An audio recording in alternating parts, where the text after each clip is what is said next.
말씀을 가지고 믿음으로 부르짖으라라는 제목으로 함께 말씀을 나누고자 합니다. 믿음으로 부르짖으라라는 제목으로 함께 말씀을 나누고자 합니다. 우리가 인생을 살다 보면요, 몸이 이곳저곳이 아픈 데가 있죠. 예. 그런데 이 세상에서 살면서 몸이 안 아픈 사람은 없습니다. 다 언젠가는 몸이 아프고 또 아프게 되는 것이죠. 그런데 여러분, 몸이 아프다고 잘라버릴 수가 있습니까? 다리가 아프다고 다리를 잘라버리고, 팔이 아프다고 팔을 잘라버리고, 머리가 아프다고 머리를 잘라버릴 수가 있습니까? 예. 물론 부분적으로 그런 수술을 하기도 하지만 우리가 그것을 잃지 않기 위하여서 될 수 있으면 자르지 않죠. 우리 아픈 몸을 다 잘라버리면 우리가 살 수가 없겠죠. 그렇기 때문에 우리 인생을 고통이라고 말합니다. 즉 우리가 이 육신을 가지고 있는 이상은 고통이 따를 수밖에 없다라는 거예요. 이 육신을 우리가 가지고 이 땅에 살아가는 이상은 우리가 필연적으로 고통과 마주하게 된다라는 것입니다. 전도서 4장 2절과 3절을 보니까요. 한번 넘겨줘 보세요. 우리 같이 한번 읽어보겠습니다. 전도서 4장 2절과 3절 시작. 그러므로 나는 아직 살아있는 산 자들보다 죽은 지 오랜 죽은 자들을 더 복되다 하였으며 이 둘보다도 아직 출생하지 아니하여 해 아래서 행하는 악한 일을 보지 못한 자가 더 복되다 하였노라. 이 전도서를 기록한 전도자를 보면요, 왜 이 사람은 산 자들보다 죽은 지 오래된 자들이 복되다고 하였을까요? 왜 그랬을까요? 제가 앞에 말씀드린 것처럼 이 육신을 가지고 있으면 고통되기 때문에 산 자보다 죽은 지 오랜 자들이 복되다라고 말하는 것입니다. 즉 우리 육신을 가지고 있는 이상 우리는 이 육신에서 발생되는 이 고난으로부터 온전히 피할 수 없다라는 것입니다. 또한 산자나 죽은 자나 이 둘보다도 아직 출생하지 않은 자가 더 복되다라고 말하고 있는 거예요. 그러니까 아예 산자건 죽은 자건 아예 육신이 없이 아예 그냥 태어나지 않은 게 더 복되다라고 이 전도자는 말하고 있는 거예요. 결국 이 전도자가 말하고 싶은 것이 무엇입니까? 이 육신을 가지고 있으면 고통되다라는 거예요. 사람이 이 몸을 가지고 있는 이상 이 고통에서 헤어날 수 없다라고 말하고 싶은 것입니다.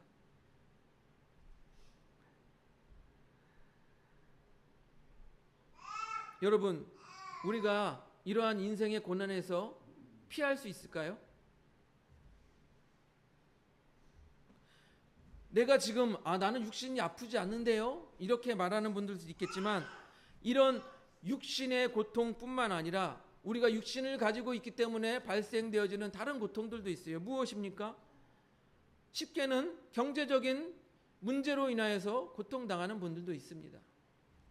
또 어떤 사람은요, 사람 사이에서 그 관계에서 일어나는 그런 고통을 당하는 분이 있어요.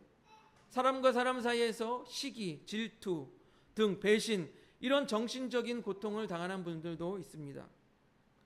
이렇게 우리가 인생을 살아가면서 발생되어지는 이런 인생으로 인한 고통을 다 피할 수 없다라는 것입니다. 또한 우리가 겪게 되는 고통이 무엇 때문에 되는 것이 있습니까? 바로 사탄으로 인한 고통이 있습니다. 영적인 고난이죠. 우리 욥기 2장 7절을 보니까요. 넘겨줘 보세요.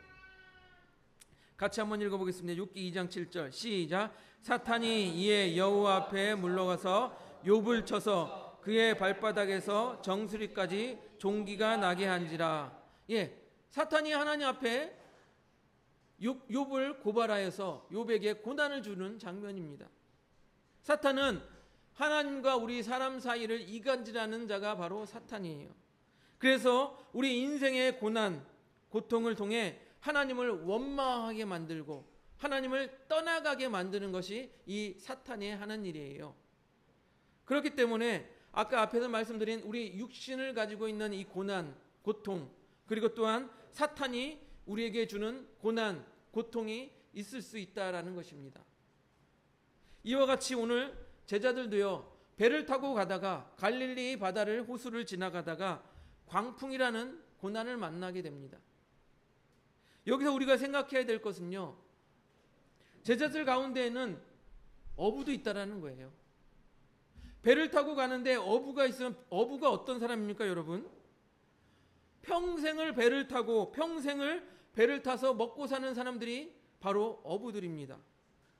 여기서 갈릴리 호수라고 하지만 이 호수, 물에서, 바다에서 잔뼈가 굵은 사람들이 바로 어부라는 사람들이에요. 그런 어부들의 자신의 삶의 터전인 호수에서 위기를 맞이했다라는 거예요. 쉽게 말씀드리면은 자기의 그 앞마당, 자기의 집, 자기의 그 지역에서 위기를 맞이했다라는 것입니다. 이 말은 무엇입니까? 우리가 아무리 인생을 편하게 살려고 잘 준비하고 열심히 살아가려고 해도 인생의 위기는 찾아올 수 있다라는 거예요. 그리고 그 인생의 고난과 고통은 피할 수 없다라는 것입니다. 또 생각해야 볼 것은 무엇이냐면 이 갈릴리라는 호수, 거기에서 광풍이 일어났다라는 것입니다. 여러분, 갈릴리 호수라고 해서 호수라고 생각되어지잖아요.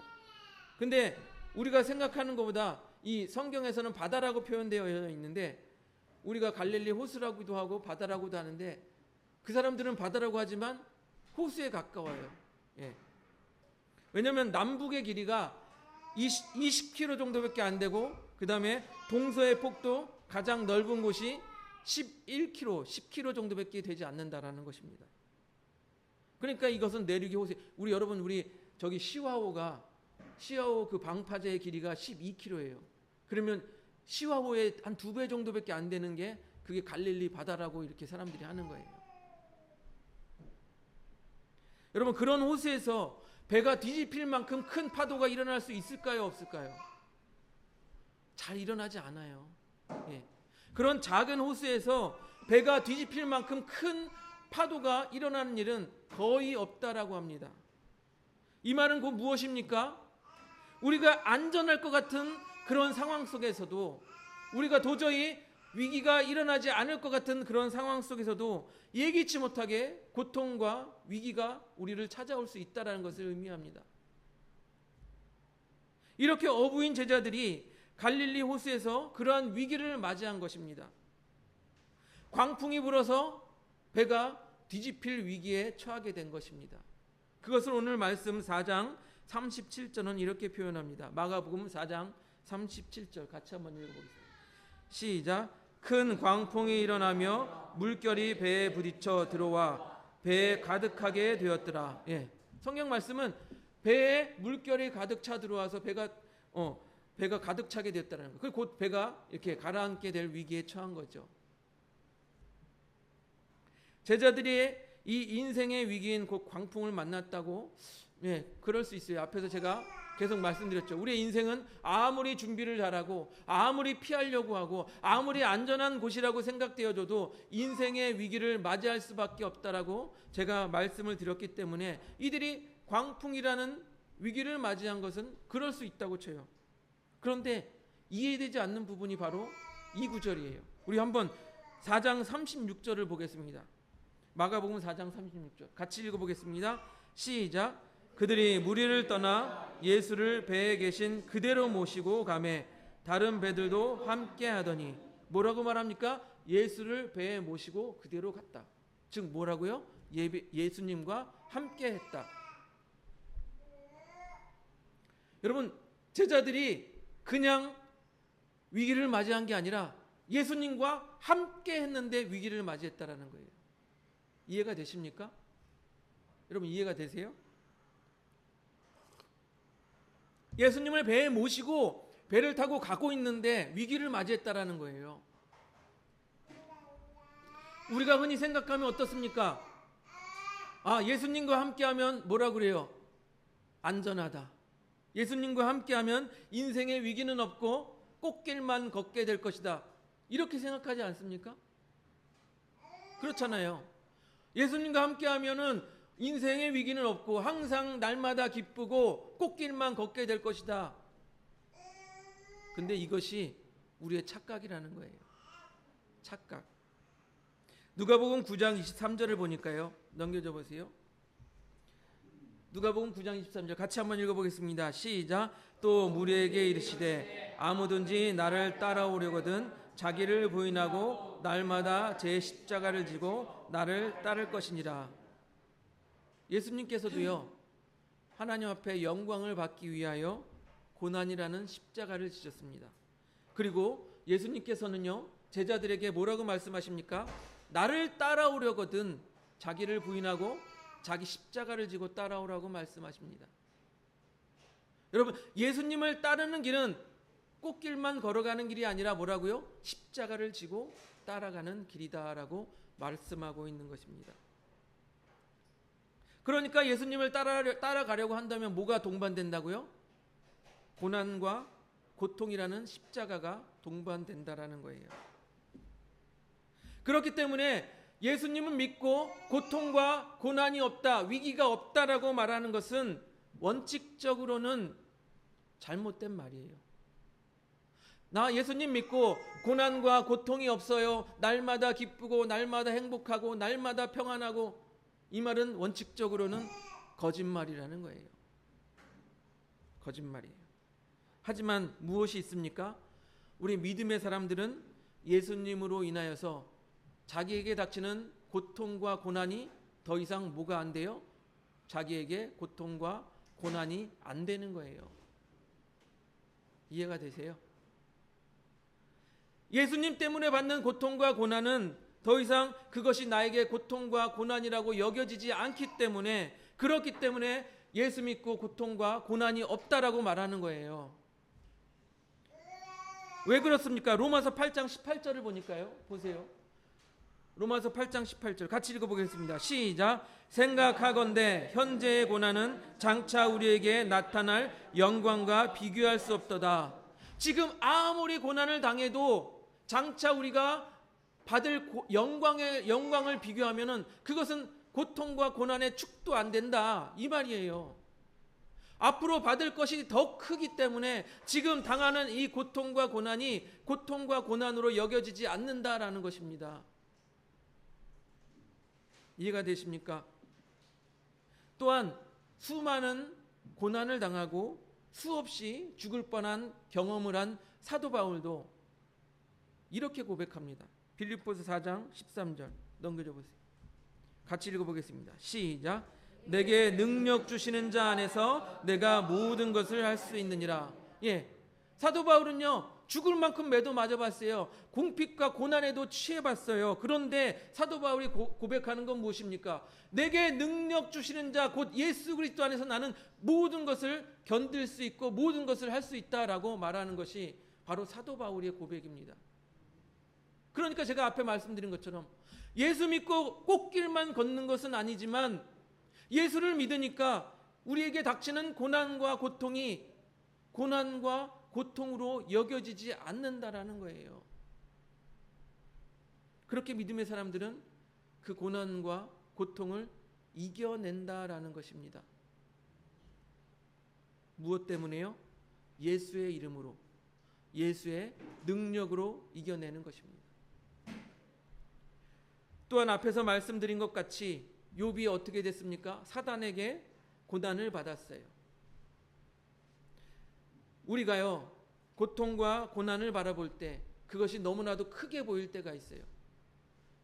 또 영적으로 바라볼 때 사단이 나에게 주는 이 고통과 고난이 너무 크게 보여지고 사탄이 능력이 너무 크게 보여질 때가 있어요. 하지만 여러분, 우리가 반드시 기억해야 될 것이 무엇입니까? 사탄은 예수님 앞에서 아무것도 아니라는 거예요. 여러분, 사탄이 아무리 자기의 능력으로 우리를 고통스럽게 할지라도 예수님 앞에서는 아무것도 아니라는 거예요. 어떠한 힘도 쓸 수 없는 아무것도 아닌 존재가 사탄이라는 거예요.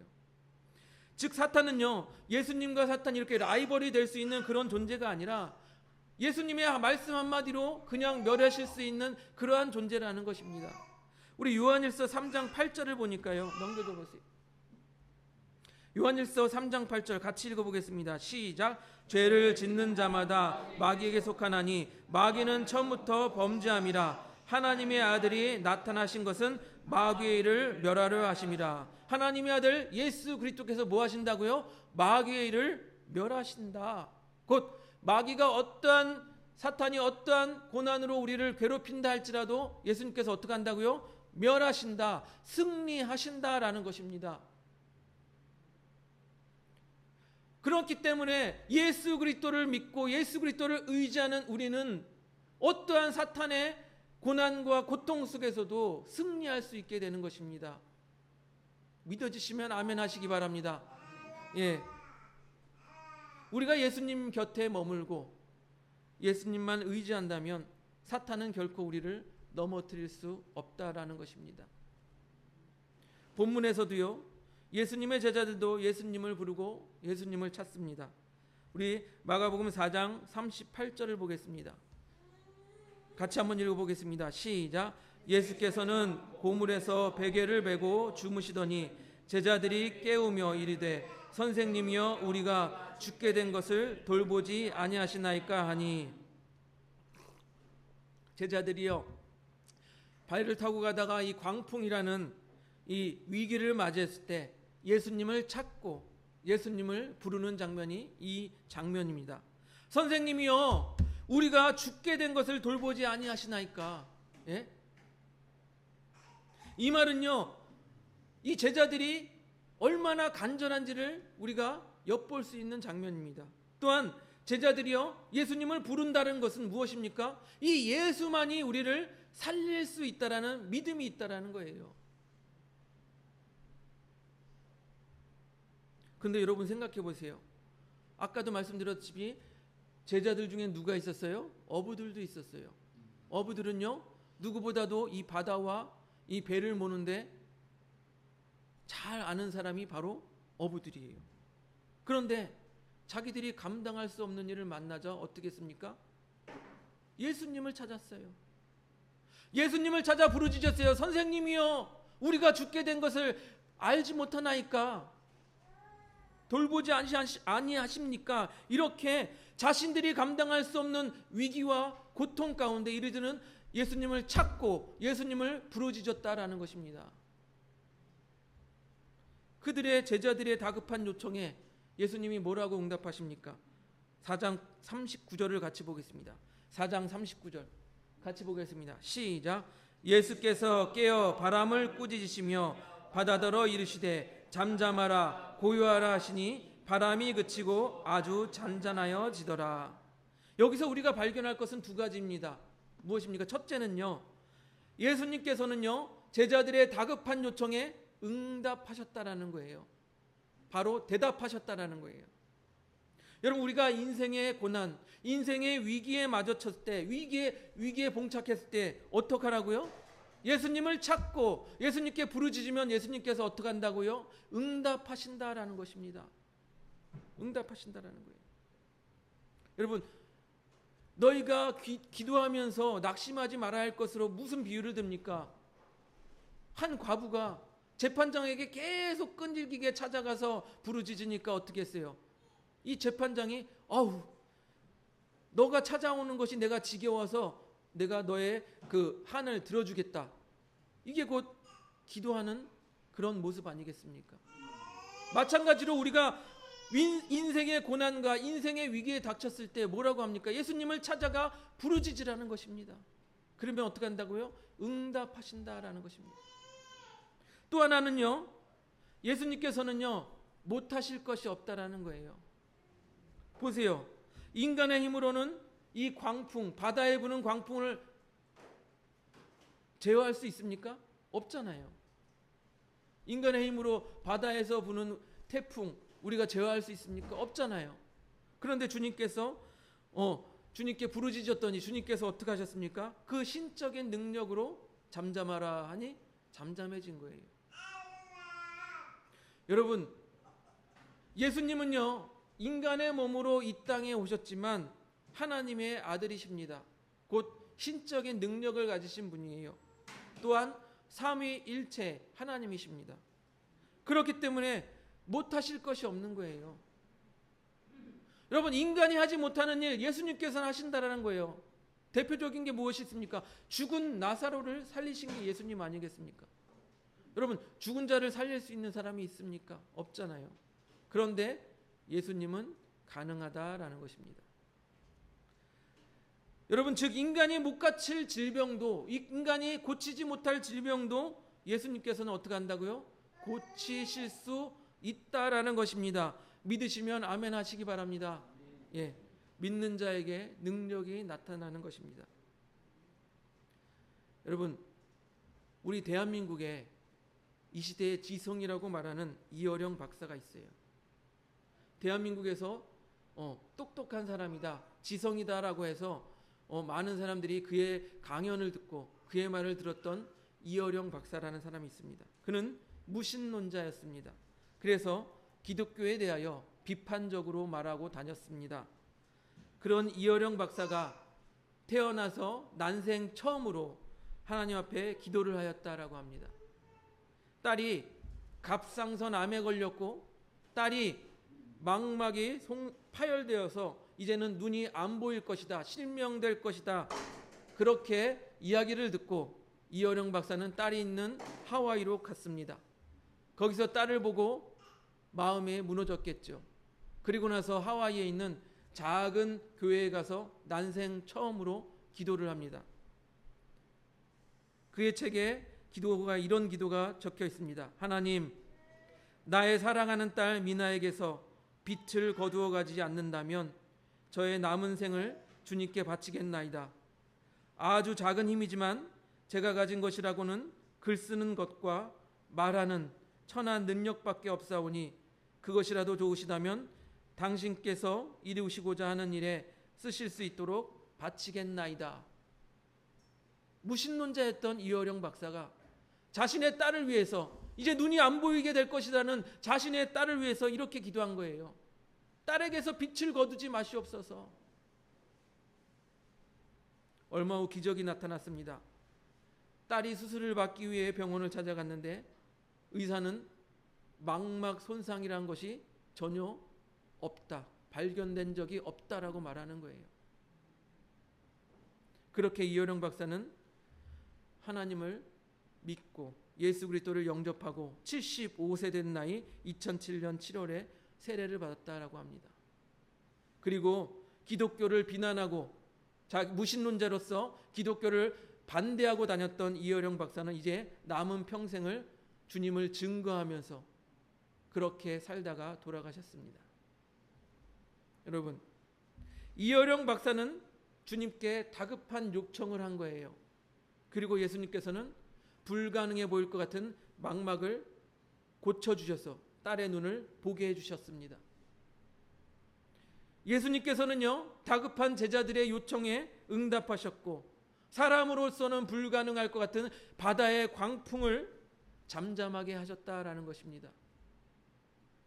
그렇게 하신 예수님께서 제자들에게 뭐라고 말씀하시는지 보세요. 우리 마가복음 4장 40절을 같이 보겠습니다. 4장 40절 같이 봅니다. 시작. 이에 제자들에게 이르시되 어찌하여 이렇게 무서워하느냐, 너희가 어찌 믿음이 없느냐 하시니. 뭐라고 말씀하십니까? 어찌하여 무서워하느냐, 어찌하여 믿음이 없느냐. 생각해 보시기 바랍니다. 내가 두려워하고 있지 않은지,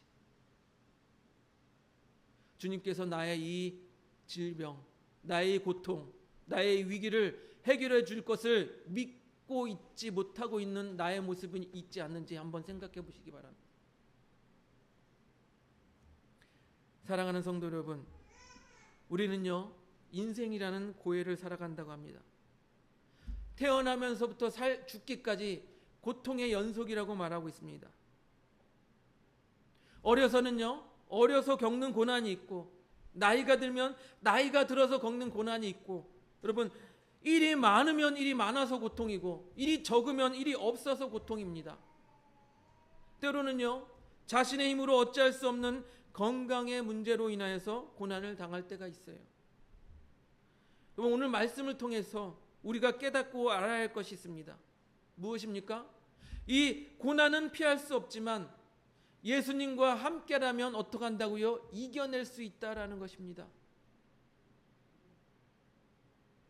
예수님께 찾아가 부르짖어 요청하면 예수님께서 응답해 주시고 해결해 주신다라는 것입니다. 다만 무엇입니까? 우리가 두려워하고 우리가 믿지 못하는 것이 문제라는 거예요. 내가 두려워하고 내가 믿지 못하는 것이 그것이 문제라는 거예요. 그래서 주님께서 말씀하시잖아요. 어찌하여 이렇게 무서워하느냐? 너희가 어찌 믿음이 없느냐? 주님께서 이렇게 말씀하고 계시는 것입니다. 여러분, 우리는 우리에게 닥치는 고난이 너무너무 크게 보여요. 그래서 그 고난을 크게 본 나머지 주님을 바라보고 있지 못하고 있는 거예요. 내게 닥치는 이 고통이 너무 크기 때문에 나를 도우시는 그 주님을 바라보지 못하고 있는 거예요. 여러분, 주님을 바라보시기 바랍니다. 예수님을 바라보고 예수님께서 나의 고통과 고난을 해결해 주실 것이라는 그 믿음만 있다면 여러분, 그 고통이 더 이상 고통이 아니고 그 고난이 더 이상 고난이 아니게 될 줄로 믿습니다. 그렇기 때문에 사도 바울이 이렇게 말합니다. 내게 능력 주시는 자 안에서 내가 모든 것을 할 수 있느니라. 믿으시면 아멘 하시기 바랍니다. 아멘. 주님께서 우리에게 능력을 주시기 때문에 우리가 견딜 수 있고 주님께서 우리에게 능력을 주시기 때문에 우리가 이겨낼 수 있는 것입니다. 여러분, 우리가 육신을 가지고 이 땅을 살고 있는 이상 이 고통과 고난, 인생의 위기는 피할 수 없습니다. 하지만 우리가 두려워하지 않고 예수님께 믿음으로 부르짖어 결국에는 승리하시는 우리 하늘본교회 성도님들이 되시기를 주님의 이름으로 축복드립니다.